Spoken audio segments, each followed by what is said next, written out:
नमस्कार। आज हम जैक फिनी की कहानी द थर्ड लेवल की गहराइयों में उतरेंगे। ये एक ऐसी कहानी है जो कल्पना और हकीकत को इस तरह मिला देती है कि सोचने पर मजबूर होना पड़ता है।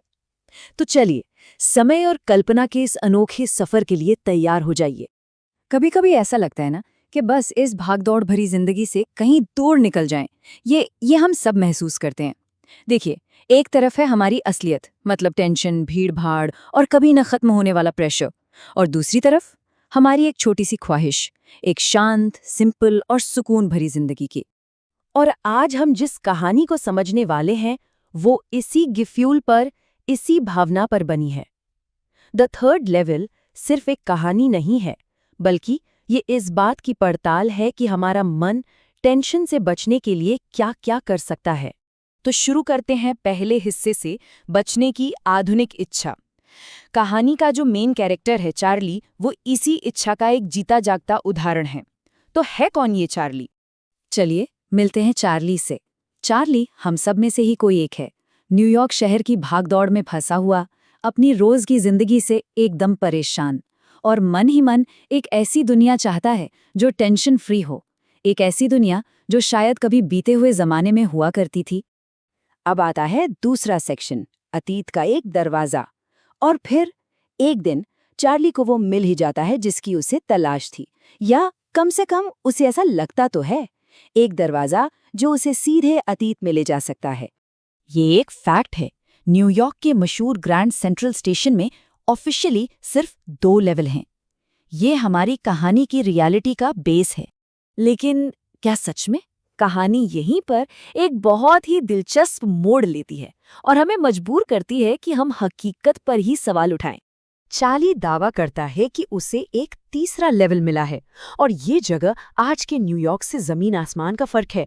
यहाँ गैस लैंप की टिमटिमाती हुई रोशनी है, लोग पुराने जमाने के कपड़े पहने हुए हैं, मतलब पूरा माहौल ऐसा है जैसे वक्त 1890 में जाकर रुक गया हो। अच्छा, चार्ली इस थर्ड लेवल से जाना कहाँ चाहता है? Galesburg, Illinois. उसके लिए गेल्सबर्ग सिर्फ एक शहर का नाम नहीं है, वो सुकून और शांति का एक आइडिया है। एक ऐसी जगह जहां जिंदगी की रफ्तार बहुत धीमी और आरामदायक थी। लेकिन उसका ये सपना हकीकत से जा टकराता है। जैसे ही वो गेल्सबर्ग के लिए टिकट खरीदने की कोशिश करता है, टिकट क्लर्क उसके नए जमाने के नोट लेने से मना कर देता है। उसे चाहिए 1890s के पुराने नोट। यही वो पल है जो दिखाता है कि 2 अलग-अलग समय एक साथ नहीं चल सकते। सेक्शन 3, मन का बच निकलने का रास्ता। तो सवाल ये है कि क्या वो थर्ड लेवल सच था, या फिर ये सिर्फ चार्ली के दिमाग का एक खेल था? चलिए इसके पीछे की साइकोलॉजी को समझते हैं। तो चार्ली ये सारी बात अपने दोस्त सैम को बताता है, जो एक साइकियाट्रिस्ट भी है। और सैम इस बात को सिरे से खारिज कर देता है। वो साफ साफ कहता है कि ये चार्ली के तनाव भरे मन का एक तरीका है हकीकत से भागने का, एक वेकिंग ड्रीम बस। साइकोलॉजी की भाषा में इसे एस्केपिज्म कहते हैं। मतलब जब असल दुनिया बहुत ज्यादा भारी लगने लगती है, तो हमारा दिमाग हमें राहत देने के लिए एक काल्पनिक दुनिया बना लेता है। सैम के मुताबिक ये थर्ड लेवल चार्ली के मन का बनाया हुआ एक ऐसा ही एस्केप रूट था। सेक्शन 4, कल से आया एक खत। लेकिन रुकिए, कहानी यहाँ खत्म नहीं होती। अब एक ऐसा ट्विस्ट आता है जो इस सीधी साधी मनोवैज्ञानिक सफाई पर भी सवाल खड़े कर देता है।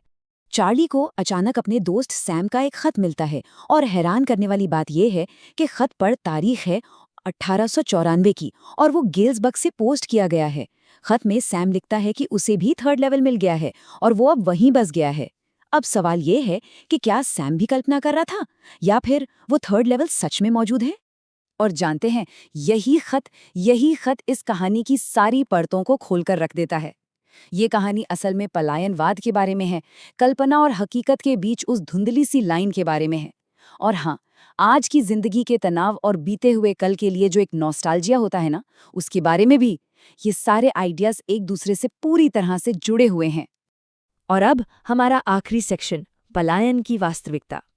तो ये कहानी हमें एक बहुत बड़े सवाल के साथ छोड़ जाती है। चलिए देखते हैं कि इसका मतलब क्या है। आखिर में हमें ये जवाब नहीं मिलता कि थर्ड लेवल सच था या झूठ, और शायद यही इस कहानी की खूबसूरती है। ये हमें सोचने पर मजबूर करती है कि हमारे मन की बनाई हुई दुनिया की क्या अहमियत है। और ये कहानी हमें इसी सवाल के साथ छोड़ जाती है, अगर कोई कल्पना हमें सच्ची शांति और खुशी दे रही है, तो क्या ये बात वाकई मायने रखती है कि वो असली है या नहीं? इस पर जरूर सोचिएगा। आज के लिए बस इतना ही।